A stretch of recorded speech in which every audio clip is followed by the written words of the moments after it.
Store asin nanapo ng DZGB Live. I-install sa indong gadget asin malinig nindong madadangog ang DZGB. Libre po ini. DZGB. Number 1 na, may Facebook Live pa. Ngunyan, may DZGB Live app na. O, ano pang pigahalat nindong mga paraan tabay? Download na! Radyo Balagon ka ito, DCGB Ngunyan, anainot pirming nanginginutan.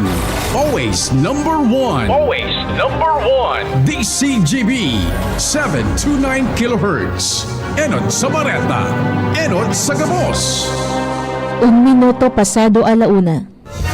Hali sa DCGB News Base, ang pinakahuring bareta oras-oras. Makusog na pinahimutikan ni dating Presidente Rodrigo Duterte ang akusasyon na pinamamayuan niya ang extrajudicial killing sa nasyon kang siya pa ang nasa pwesto.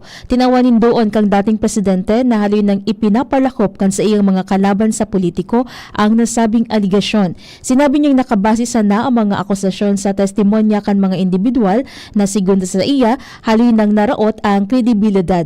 Yan ang bareta hali sa Newsbase. Ako po sa Jenny Balyaran, Marina Hapon. Ang mga baretang ini hatod sa Indo kan mga minasunod. Tanduay, celebrating 170 years of Rom excellence. Tibay ng loob, tibay Tanduay. Plemex for kids. Mommies, agapan agad ang ubo at plemang nakabara.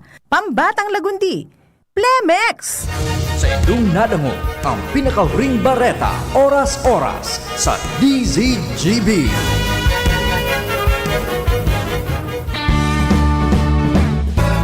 Natin. 2026. Ini po sarong recorded or tape as live. Si Father Butch po mayroong aatenan na mid-year report bilang director po kasi ng campus Center for Campus Ministry or CCM digdi sa UST Legazpi. Kami po ay merong mid-year report at the same time bilang chaplain ng UST Legazpi. Pero sabi ko nga parang padagos ang satuyang pagtao sa Indo ning informasyon, inspirasyon, asin bendisyon, mas maray pa mag-anticipate na kita, mag-record na kita. Parang padagos manggiraray. Kasi mahal na mahal tabi ka mo ni Father Butch. Totoo naman yan Kasi gusto ko kayong bigyan ng informasyon, inspirasyon, asin bendisyon. Kasugma pala mga tugang, kumusta so nangyari sa Indo? Sana dahil ka mo arog ito sa mga ibang tao. Ay gusto ko, Father, so krus na dapat talagang magayon sa pagkukrus mo sa Ash Wednesday. Yun. Hindi naman po sa pagandahan ng krus, o sabihin natin patagalan ng krus sa noo. Ang importante po doon, pagpapagirumdum lang, pagpapaalala. Kaya nga bagay yung old formula, remember yun. Kasi alam mo, ang mga tao kaya makakalimutin. Malilingawon. Pag ikaw malingawon, Father Butch, tabi ang gamot sa lingaw? Ang gamot sa lingaw, pagirumdum. Yun. Kaya nga, reminder. Pagirumdum sa naman tabi. Alam mo, kasugma, ang satuyang simbahan, nagpapagirumdum ang giraray. Father Butch, bakit taon-taon? Kasi nga ang tao makalimutin. Hindi ba? Ang iba talagang sadyang makalimutan o sadya talagang kinakalimutan. Kaya nga patuloy ang pagpapaalala. Kasi nga may mga memory loss na tayo. Ang iba nga dahil anong pangalan mo? Taga ako tabi ang pangalan mo? Bako kung maninapot kung taga saan ka? Anong pangalan mo? 66 na po ako. Hindi po edad ang hinahapot ko. Ano ang ngaran mo? Nakakalingaw na. Salto na ang sarada na ang mga simbag. Kasi nakakalingaw. Kaya nga sabi, train your memory. Alam mo, kita baga, ako nga 68 years old na. Minsan talaga nalingaw ako. Saan ko ba nilagay sususi ng sasakyan? Saan ko ba nilagay yung aking cellphone? Yun. Kung sabi nga nalilingawan ta na. Narunduman ko si mama kaitong panahon. Sabi sa kuya, ay, Noy, salit ka pa, malingawong ka na. Dapat train your memory. Dapat sa tuya, nga sabi nga na i-train ta ang sa tuyang mga alaala. How do we do that? Be mindful, be intentional. Yan. Kaya mga ginigibot ta, be mindful lagi. Mayroon kang awareness kung sa English, kung sa Tagalog naman, kamalayan, may malay. Kasi pag wala ka ng malay, wala ka ng buhay. Anyway, welcome po. Sana natatawaan ko kamo talaga ng informasyon, inspirasyon sa programang Marahay na Hapon with Father Butch. Okay? So mga tugang, sabi ko nga pinagpapagirumdum sa tuya. Pinagirumdum sa tuya, mga tugang, ang Ash Wednesday, So, sinasabi sa tuya na kita baga alikabok at galing sa alikabok at sa alikabok din tayo babalik, Sabi nga, remember man that you are dust and from dust you shall return, So, yun po, actually, that is the pagirumdum sa tuya kang sa tuyang kagadanan. We will all die. Wag naman ngayon. Sana, pero habang tayo nabubuhay, mamatay tayo sa kasalanan. Okay po yun Wag tayo mamatay sa physical, kundi kailangan mamatay tayo sa ating pagiging makasarili, mamatay tayo sa ating pagiging sakim, mamatay tayo sa ating kabastusan, sa kalaswaan, sa mga bagay na hindi maganda, mamatay po tayo dyan. So, parang sa ganon, tayo ay mabuhay sa grasya ng Diyos. Kaya nga, yung Kwaresma o Lenten season is a season of grace, mga tugang. Season of grace po yun.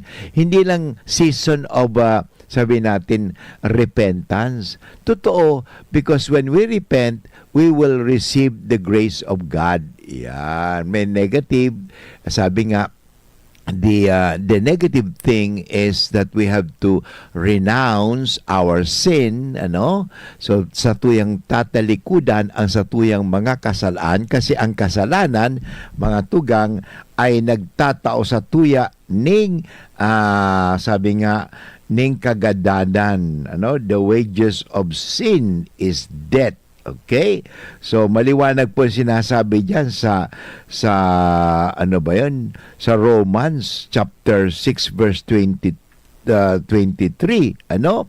The wages of sin is death.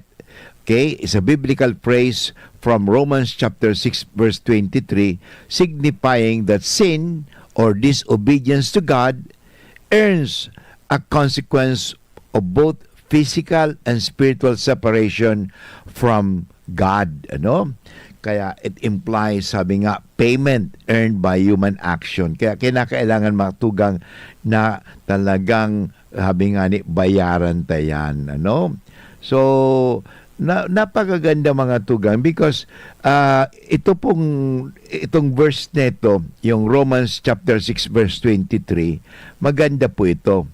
The wages of sin is death. But wag natin wag tayong hihinto doon, Wag tayong titigil doon.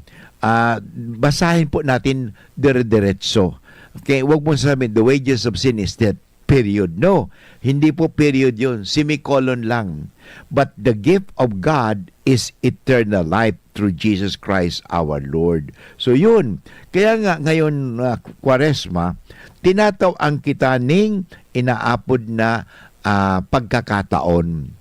Okay, the gift of God. Okay, alam mo, ang gift of God is eternal life. So tinatawag tayo ng pagkakataon na paghurup-hurup na totoo tayo ay nagkakaigwa ng kagadanan because of sin that symbolizes kahapon nga ng ases, yung alikabok, but tandaan po natin, the gift of God, ang regalo ng Diyos is eternal life. Napakaganda po yun. The gift of God is eternal life. Yan. So the wages of sin is death, but the gift of God is eternal life through Jesus Christ our Lord. Makikita po yan sa Romans chapter 6 verse 23. So yan po ang pagpagirumdum sa tuya ni Kristo na tayo mabuhay sa grasya ng Diyos. Yan. Kaya ngayon, paano tayo mabubuhay sa grasya ng Diyos ngayon na Lenten season? Kaya tulong bagay na dapat na sa tuyang gagawin, magkumpisal.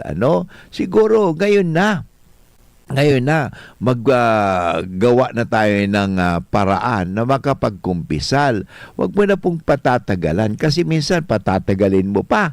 Para bang halimbawa, ikaw ba'y naliligo once a year? O lalo na ito, ang tanong ko, ikaw ba'y nagsisipilyo once a year? Hindi ba? Nagsisipilyo tayo araw-araw para maging malinis. O naliligo para maging malinis. Ganon din po sa ating kaluluwa.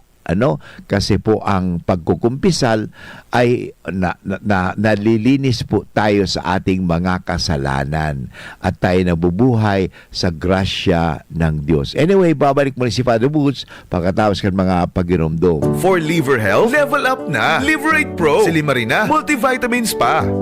Ang Liverate Pro ay hepatic protector which may help sa kalusugan ng atay kasama ng proper diet at exercise. Maaari ring makatulong ang Liverate Pro sa treatment ng chronic inflammatory conditions tulad ng fatty liver. Liver up na! Liverate Pro! Mabibili ang Liverate Pro sa lahat ng leading drugstores nationwide. Silimarin plus multivitamins is the generic name of Liverate Pro. If symptoms persist, consult your doctor. May Silimarin, may multivitamins pa. Yan ang Liverate Pro. Tulong sa pangangalaga ng atay. Liver up na tayo with Liverate Pro.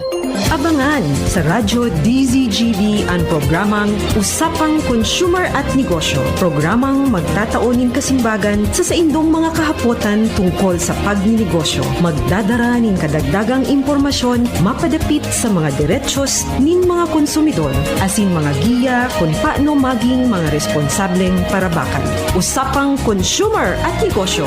Mataoning pagnigbid sa mga matrayumpong negosyante asin sa mga establishmento de negosyo na may marhayin na kontribusyon sa komunidad. Usapang Consumer at Negosyo. Madadangog na kada primero Biyernes kan bulan, alas 11 sagkod alas 12 minuto. Ihahatod sa Indo kan Department of Trade and Industry Regional Office 5. Usapang Consumer at Negosyo. Abangan. Kung ikaw ay edad 50 pataas katulad ko, may mataas na ang risk ng panlalabo ng paningin. Mas challenging ang pang-araw-araw na gawain tulad ng pagbabasa, pagsusulat, at pagmamaneho.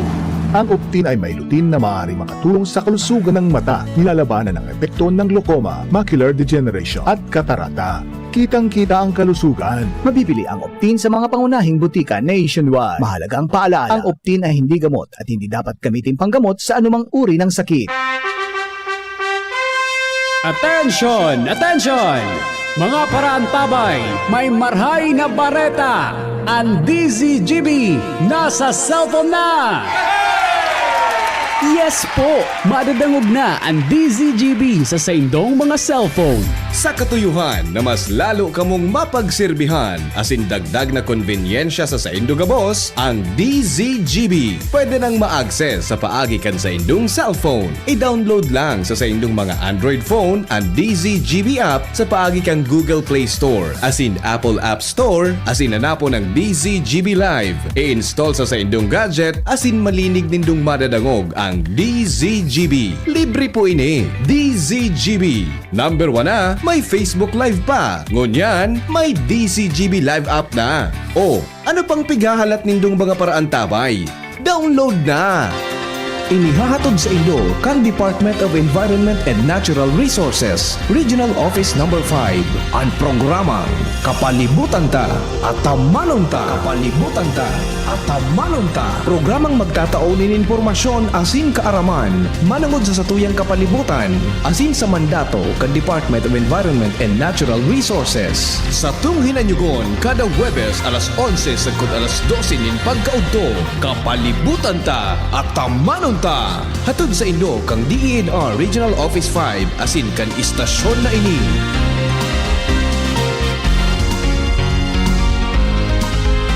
Agamigos, agamigas, may nagbabalik. Programa sa radyong pangsiyensya, pangteknolohiya at para sa masa. Muling iere, diskusyon nasa DZGB na. Mas malawak, mas espesyal, mas makabago. Science good news just for you. Abangan tuwing 1st and 3rd Fridays of the month. Diskusyon Season 2. Kompleto at sigurado. Ubo ng anak, nakababahala, baka plema. Para dyan, Plemex for Kids ang pambato ko. Ang Plemex for Kids ay gawa sa lagundi. Tinutunaw at pinalalabas ang plema.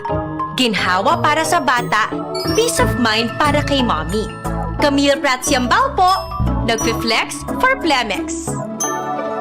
Pambatang lagundi, Plemex! Vitex Segundo L is the generic name of Plemex for kids. If symptoms persist, consult your doctor. Mommies, agapan agad ang ubo at plemang nakabara. Pambatang lagundi, Plemex! For liver health, level up na. Liverate Pro. Si Limarina, multivitamins pa. Ang Liverate Pro ay hepatic protector which may help sa kalusugan ng atay kasama ng proper diet at exercise. Maaari ding makatulong ang Liverate Pro sa treatment ng chronic inflammatory conditions tulad ng fatty liver. Liver up na! Liverate Pro! Mabibili ang Liverate Pro sa lahat ng leading drugstores nationwide. Silimarin plus multivitamins is the generic name of Liverate Pro. If symptoms persist, consult your doctor. May Silimarin, may multivitamins pa. Yan ang Liverate Pro. Tulong sa pangangalaga ng atay. Liver up na tayo with Liverate Pro.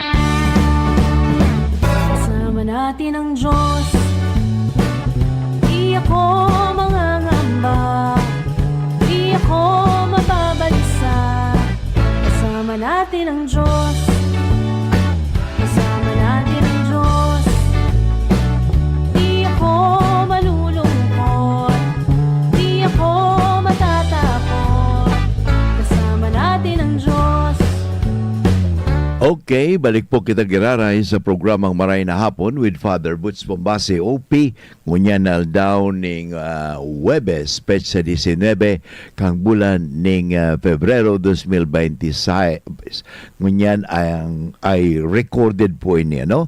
Kasi Father Butch po, sabi ko nga ni, bilang director and chaplain ng Aquinas, UST na po ngunyan, ano, hindi na dati Aquinas, ano, UST Legazpi, ano, ay nasa reporting po, ano, so yun. But anyway, sabi ko kanina, sa tuyang pag-iurulayan mga tugang, iniho, paano kita mamuhay sa grasya ng Diyos ngunyan na Kwaresma, ano? So tandaan po natin na there are 40 days in dito sa Kwaresma, 40 días.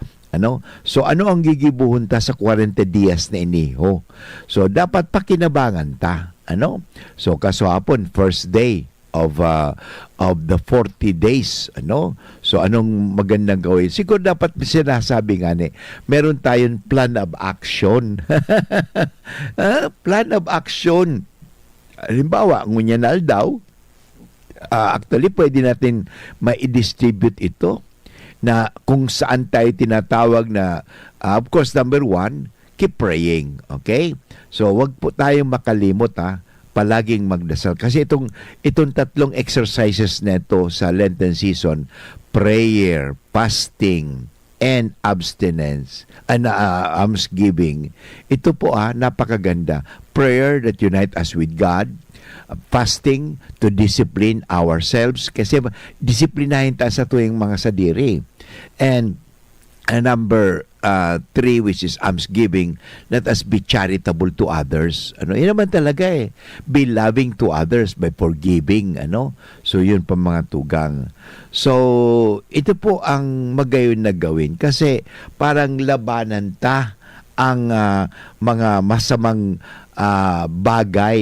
Yan, labanan ta. Kasi sabi talaga, kung hindi natin lalabanan, tayo ay talo. Talo tayo. At mag-ingat po tayo kasi siyempre nandun na po ang temptation.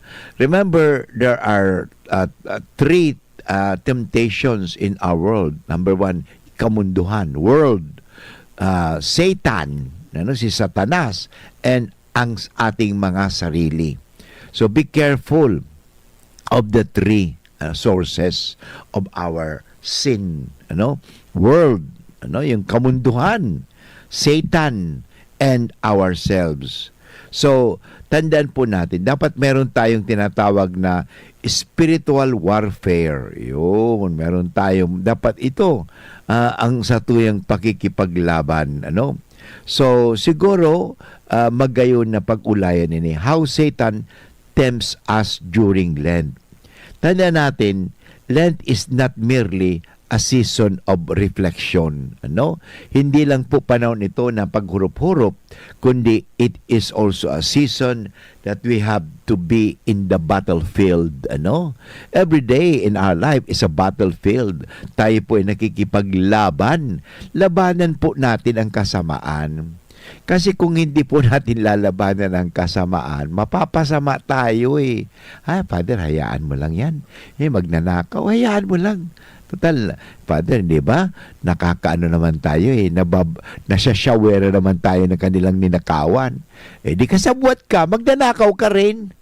Ang kasabwat sa pagdanakaw, magnanakaw. Magnanakaw ka pala eh. Ngayon, panahon nito na magsisi ka na sa kasalanan. Tingnan natin, ang ugat talaga ng corruption is sin, greediness. Kaya tingnan mo, maraming tayong Pilipino naghihirap. In spite na ang Pilipinas is the only Christian country in the Far East, kasi nga, dahil sa kasalanan.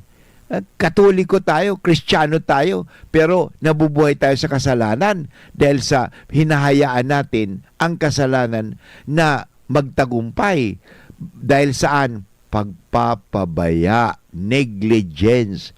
Alam po, ito po ang ugat ng lahat eh. Negligence, hayaan mo na, pabayaan mo na. Pabayaan mo na, wag ka na makilahok dyan eh. Pabayaan mo na yan, pabayaan mo na. Marami ako, minsan narinig ko yan eh. Pabayaan mo lang. Total, hindi naman tayo eh. Pabayaan mo sila. Hindi. Sa pagpapabaya, tayo po ay nadadaya. Yun. Sa pagpapabaya, yun na po, tayo ay nadadamay. Kaya nga, huwag mo sasabihin na, mabuti nga, yung kapitbahay ko ay nasusunog ang kanyang bahay. Kapitbahay mo yun eh. At pag kapitbahay mo yung nasusunog, eventually, ikaw din ay masusunog. Alam mo, ang tinatawag nga ngayon sa panahong ito, hindi lang mortal sin. Aside from the mortal sin, meron tinatawag tayo ng structural sin. Na pag pumasok ka dyan sa lipunan na yan, talagang hindi, ba't magkakasala ka? Bakit? Pumasok ka sa sistema na para kasala. Yun. Ngayon dapat labanan po natin yan. Paano natin lalabanan yan? Itong tatlong bagay na to, prayer, fasting, and charity, acts of charity. Yun po mga tugang. So, labanan po natin. A season of Lent is not only a season of reflection, but it is also a season that we have to fight our battles. Okay? Labanan po natin. Tandaan po natin, even Jesus Christ, was tempted. Before our Lord began His public ministry, He entered in the desert for 40 days. So parang ganun din po yan. Ngayon na 40 days, let us be like Jesus. Let us accompany Jesus also. Let us be with Jesus in the desert for 40 days. Okay? At sabi nga sa scripture chapter 4 of Matthew, verses 2 to 3, when He fasted 40 days and 40 nights, the tempter came. Alam mo, nandoon po yun. Temptation. But when we are tempted, it does not mean, mga tugang, nagkasala na tayo. Hindi po yun. Alam mo yung temptation or test, hindi naman parang tayo subukin parang manghina. Hindi. Actually, sinusubok tayo parang lalo tayong lumakas. Kaya nga, tingnan mo yung mga kahoy na palaging binabagyo. Yung kanyang ugat ay lalong lumalalim. Tumitibay. Yun. Tumitibay. Ganon din po yun sa testing. Kasi ang halimbawa, yung mga tao nga na hindi nakakaranas ng mga kahirapan, ay nako, madaling sumuko. Pero yung mga taong talagang nahihirapan, nakadaan ng mga maraming mga paghihirap, ay nako, pag dumating ang mga bagay na yan, nakakayanan na nila. Kasi napaglabanan na nila. Okay? Tandaan po natin ito. Okay? Satan attacks after sacrifice. Yun. Tingnan mo. Pagkatapos na si Jesus nag-spend ng 40 days and 40 nights, siyempre nandun na po yun eh. Si Jesus ay gutom, saka na naman pumasok si Satanas. Yun. Satan, notice this carefully. Satan attacks us after sacrifice. Pangalawa, Satan attacks during weakness. Sa tuyang makahinaan, doon tayo aatakihin ni Satanas. Halimbawa, kaya nga, ano po ang gamot, Father Butch, sa panghihina? Exercise. Para kang hindi manghina. Okay? Mag-exercise ka. Kaya nga, mahalaga yun. Tingnan mo yung mga hindi nag-exercise. Humihina. Pabaya. Yung nagpapabaya ay humihina. Kaya huwag tayo magpabaya. Kaya nga, pray. Do acts of charity. And discipline yourself. Yan. Ito pa, Satan attacks us when we are trying to grow. Habang tayo lumalapit sa Diyos, talagang nandun yan. Sabi nga mas malakas daw si Satanas sa loob ng simbahan. Bakit? To tempt us to go away from God. Kasi doon sa parakasala, hindi na kinakailangan. Kasi sila ay magiging Satanas sa bawat isa. Sila ay magiging demonyo na sa isa't isa. Pero sa nagpatao, nagpapakabait, nagpapakabanal, talagang nandoon si Satanas. Talagang masyadong nandoon talaga siya.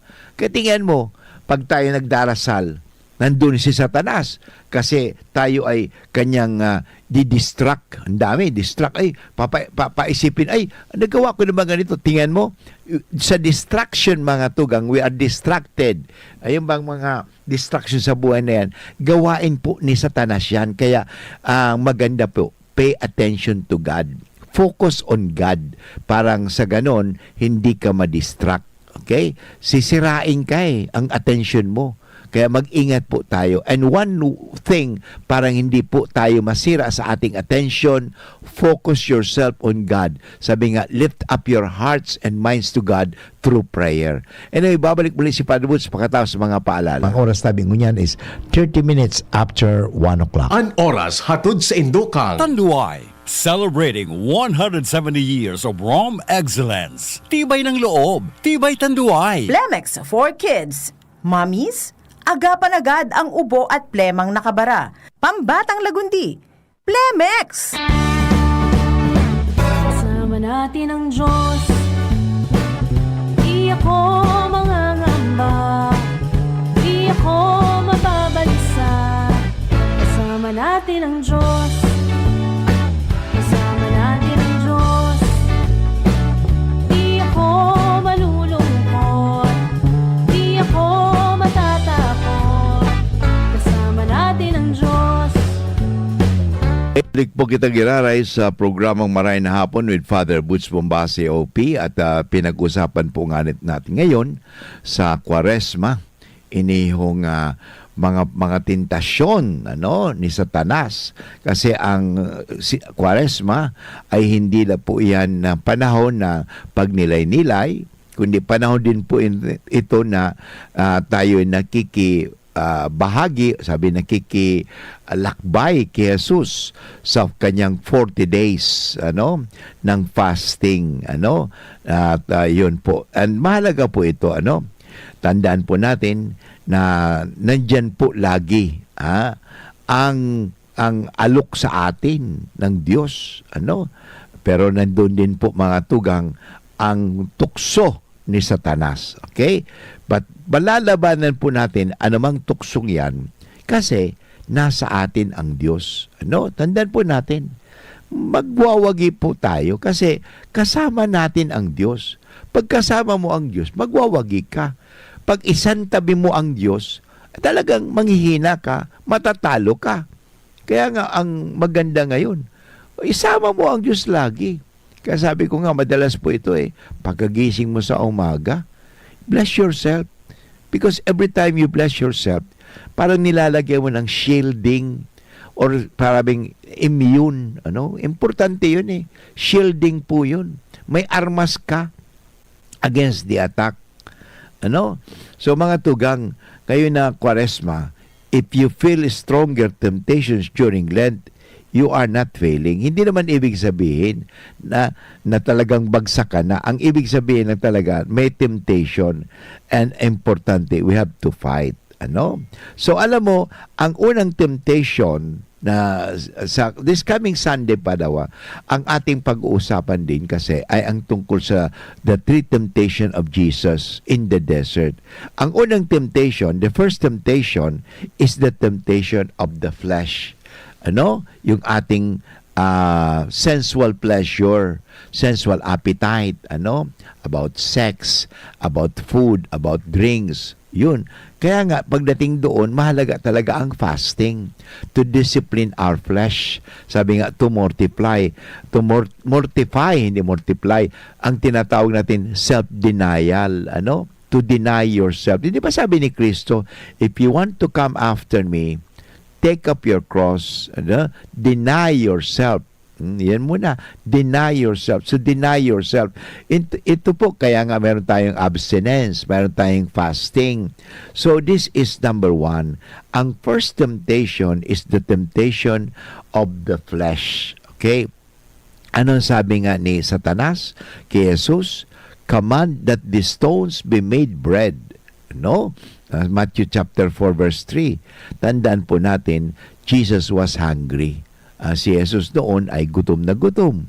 Kaya sabi ko nga, Satanas ay magtitempt sa iyo after your sacrifice, and during your weakness, kung saan ka talaga mahina, doon ka tutuksuhin sa kahinaan mo. Kaya alamin mo ba kahinaan. Mahina ka pala sa sex, pagkatapos maghahanap ka pa ng ganito. Talagang mahulog ka. Mahina ka pala pagdating sa pera, gagawin ka pang treasurer. Di magnanakaw ka niyan. Mahirap po. Alam mo, noong sa safeguarding, maganda yung sinabi ni Father James, maganda yung Jesuit, taga Bicolano yan si Father James. So, Jesuit po yun. Sabi niya, na talaga, halimbawa, alam naman natin itong taong ito, pagdating sa pera, talagang mahina. Nilagay mo pa doon sa treasurer. Maging treasurer pa siya. Di lalo siya natukso, nagkurakot, nagnakaw pa. Kasi nga, wag mo siyang ilalagay kasi kahinaan niya nga yun. Actually, merong kasabihan doon na in your weakness, avoid or flee. Don't fight. Kasi mahina na nga mahina ka. Pagkatapos, hindi ka pa aalis. Umalis ka. Yun. Flee or escape or avoid. O halimbawa, sabi ko nga, halimbawa, mahina sa sex. Kasi pagdating sa kasi impure nga siya, medyo may pagkabastos siya. Pagkatapos, nilagay mo pa siya sa mga estudyanteng halimbawa, na mga magaganda. Di nahulog siya. Di bumagsak siya. Oh, yan.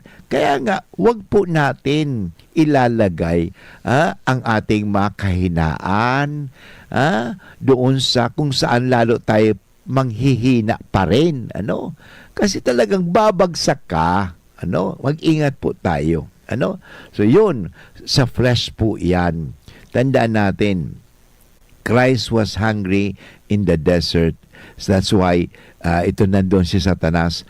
Satan tempts him to satisfy a legitimate need and in an illegitimate way. Ano? Wala namang problema po sa sa pagkain. Ano? This is the temptation. Ano bang temptation ito? The temptation of comfort. Kasi Father, convenience natin lagi. Gusto ko convenience eh. Gusto ko pleasure lagi. Ayaw ko ng sacrifice. And gusto ko, Father, itong immediate gratification, nandiyan kaagad. Yun. Mag-ingat po tayo.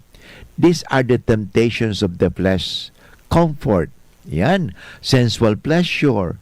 Convenience. Wala nang sakripisyo. Huwag na ba tayo maghirap-hirap pa? Wala na yan. Yung immediate gratification, nandiyan kaagad. Today, it appears as breaking your fast, justifying impurity, excusing small sins, returning to comfort. Konti lang naman, Father, ito, di ba? Ninakaw ko lang naman, Father, 20 pesos eh. Ang iba nga, million, di ba? O, ginajustify mo pa ang ninakaw. Alam mo, lahat naman, nagsisimula yan sa maliit. Yung mga nagnakaw ng trilyon, noong mga bata pa yan, nagnakaw na yan eh. Ng 1 peso, 2 pesos, 5 pesos, 100. Kaya nakasanayan nila lang magnakaw. Yun. Hindi na nagawa ng paraan na supilin ang kasalanan na yan. So yun po mga tugang. We try to justify, small sin lang naman, Father, yan eh. Hindi lang yung breaking your fast. Father, hindi naman kinakailangan talaga mag-fasting, kasi yun. And actually, ito pa, justifying impurity. Yun. Don't justify your impurity, yung mga kalaswaan, kabastusan. Father, kasi nandiyan naman sa internet. O di, wag kang pumunta sa internet. Wag kang, sabi nga, avoidance of sin is better. Avoidance. Kasi, yung sabi ko, pag mahina tayo, ilalagay mo pa ang sarili mo sa kahinaan, lalo ka manghihina. Ito po yun. The whisper is simple, sasabihin ng demonyo. You deserve it naman, hindi ba? Yun, pagkain. You deserve it naman eh. Okay? You deserve, entitled ka naman eh. But tandaan natin ito. Ang sabi ni Kristo, man does not live by bread alone. So, tandaan po natin. At ano ang leksyon na makikita natin dito sa first temptation of the flesh? Una, hunger is not death. Discomfort is not evil. Discipline is strength. Yun, napakaganda po yan, Yan. So, napakaganda po. Kaya labanan po natin ang ating temptation on the flesh sa ating mga katawan. Yung mga earthly desires, yung mga ating mga sensual pleasures na yan. Wala naman pong masama, ito. Pero ang importante dito, labanan natin ang makakasama sa atin. Wala namang masama sa pagkain. Pero sasabihin ko sa iyo, pagiging glutton mo, masama po yan. Halimbawa, wala naman masama sa sex. Pag irespeto mo, yung premarital sex outside marriage, kasalanan po yan. Pero kayo mag-asawa, kahit araw-araw, gabi-gabi, walang problema yan. Kasi ayun po ay iyong karapatan. Pero pag ikaw wala kang asawa, wala kang karapatan doon sa ibang babae o sa isang lalaki. Wala kang karapatan. Pero pag ikaw may asawa, may karapatan ka. Yun. Kaya po mga tugang, pagirumdum lang girare ini. So, iwasan po natin ang kasamaan parang hindi tayo mauwi sa kagadanan o kamatayan. Babalik muli si Padre Boots pagkatapos sa mga paalala. Ubo ng anak? Nakababahala? Baka plema. Para dyan, Plemex for Kids ang pambato ko. Ang Plemex for Kids ay gawa sa lagundi. Tinutunaw at pinalalabas ang plema. Ginhawa para sa bata, peace of mind para kay mommy. Camille Prats Yambao po, nagfi-flex for Plemex. Pambatang lagundi, Plemex! Vitex Segundo L is the generic name of Plemex for kids. If symptoms persist, consult your doctor. Mommies, agapan agad ang ubo at plemang nakabara. Pambatang lagundi, Plemex! Ang Zeolite ay isang natural na mineral na nakakatulong alisin ang mga unpleasant odors. Pwedeng gamitin sa mga basurahan, manukan, palaisdaan, piggery, pati na sa mga estero at kanal. Ang Zeolite ay may kakayahang i-absorb ang mga harmful chemicals sa tubig at lupa. Kaya malaking tulong din ito sa kalikasan. May Zeolite cat litter din para sa mga pusa available sa Hobama Enterprises, Malilipot, Alba. Color text Mr. Hobile at 0915-220-9247. Zeolite. Choose right. Use Zeolite. Tuhod, siko, baywang,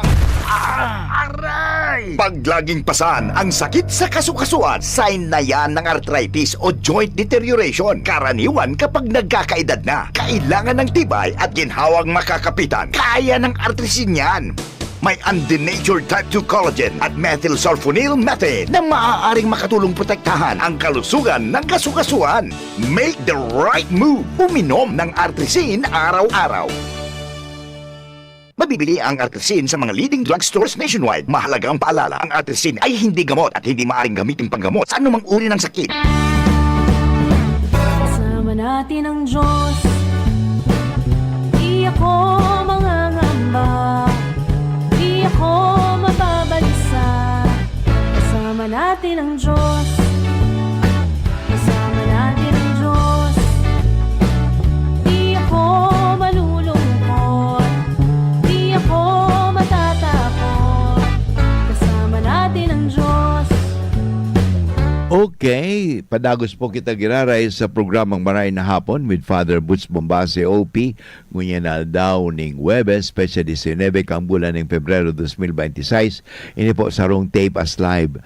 Sa tuwing nga ni pinag-uurulayan mga tugang, ang manunungod sa paglaban sa mga tukso o tentasyon. Ano? Di ba yung may kanta si Eva Eugenio yata yun eh. Tukso, layuan mo ako. Actually, ang tukso hindi lalayo sa atin. Tayo ang dapat lumayo sa tukso. Kasi ang kaya tutuksoin tayo eh. Ang unang tukso ay tungkol sa ating flesh, sa ating mga katawan, ano, yung flesh natin, worldly pleasures, sensual pleasures, no?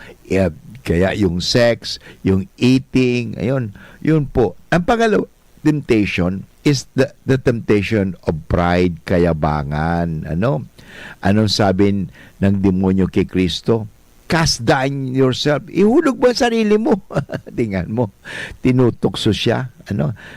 Satan even quotes scripture. Tandaan po natin, hindi nangangahulugan na nagkukot ka ng scripture, okay ka sa Diyos. Hindi po. Ang si Satanas, alam din po na may Diyos eh. At alam din ni Satanas ang pagkukot ng scripture. Alam po niya ang Bible. Alam ni Satanas ang Bible. Ang pagkakaiba nga lang ganito, alam ni Satanas ang Bible, pero hanggang doon lang sa quotation, hanggang sa memorization lang, hanggang doon lang sa pagdidebate. Pero pagsasabuhay, wala na. Yun. Magaling makipagdebate sa Bible. Ang galing-galing. Si Satanas, ang galing-galing din makipagdebate sa Bible. Hindi ba? Ayon sa Bible, ganito, sabi ni Satanas. Pero ang pagkakaiba, sasabihin ko, si Satanas hindi nagpapailalim sa salita ng Diyos. Ano? Ginagamit lang niya ang salita ng Diyos. Iba po yun, ha? Ang importante, kahit hindi mo memorize ang Bible, ang importante, isinasabuhay mo ang Bible. Isinasabuhay mo ang salita ng Diyos. Hindi kinakailangan magpakita ka ng ang galing-galing nito sa Bible, ang galing-galing sa Bible. Si Satanas po, napakagaling sa Bible.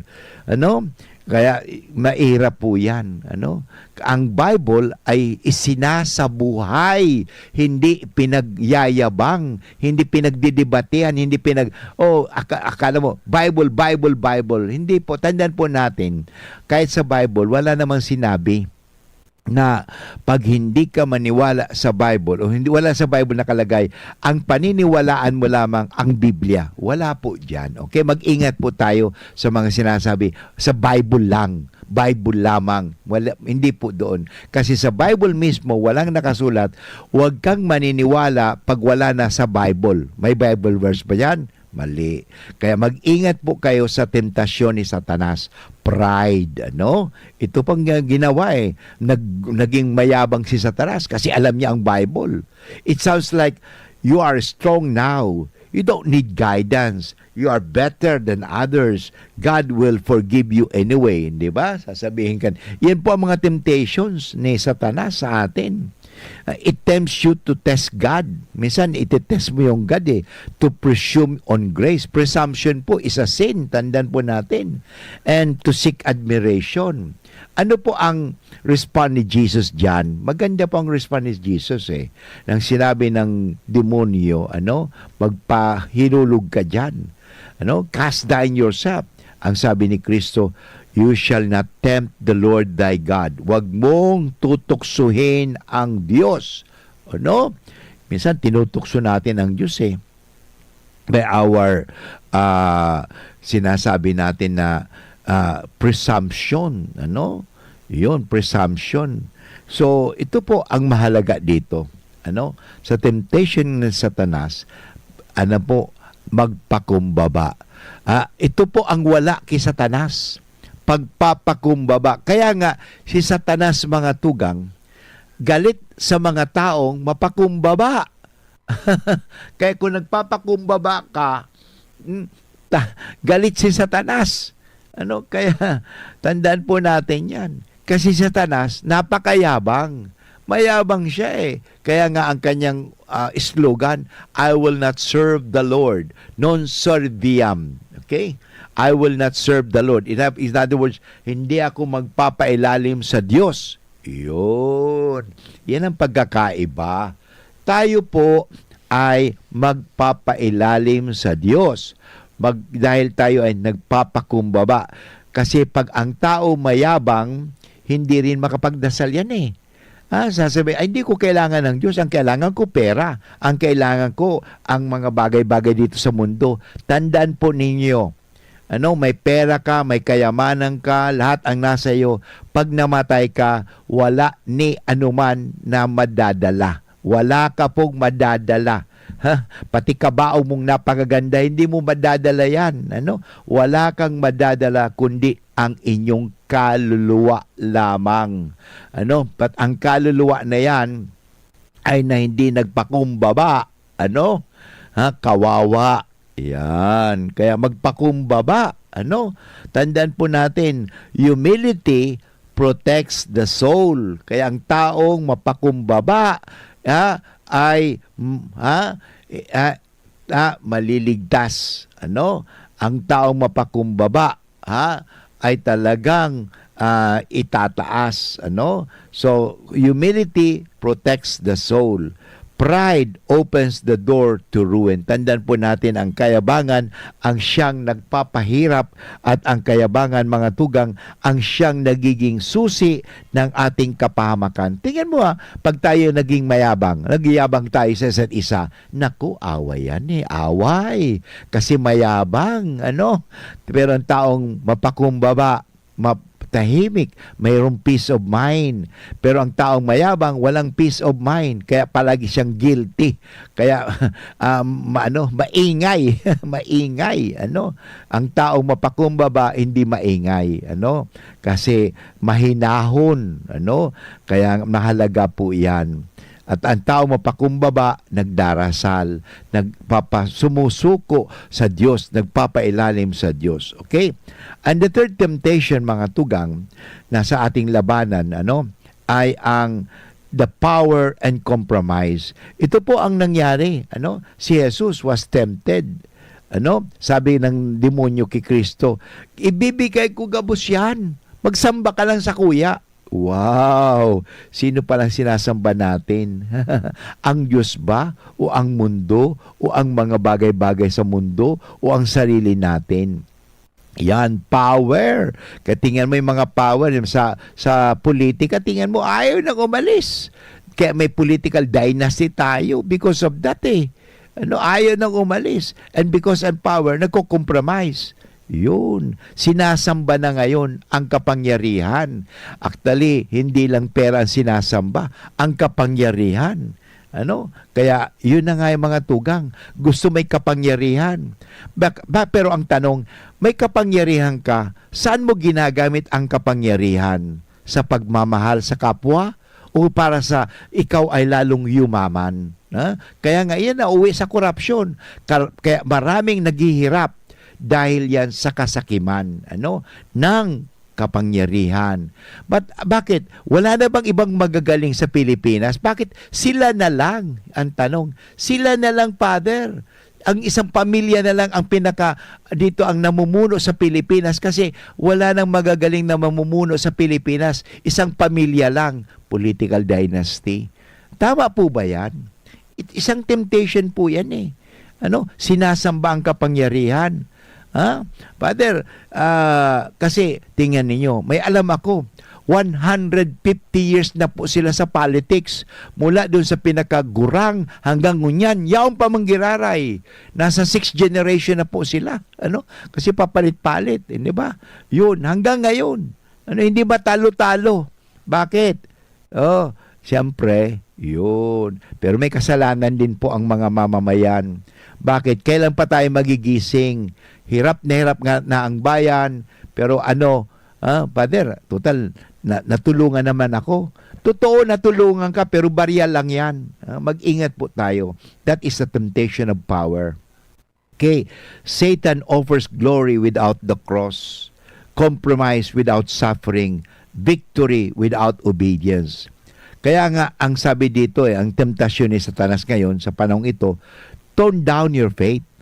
Masyado ka nang masyado ka na para simba Minsan may mga marinig kang salita, lampas ka na sa langit.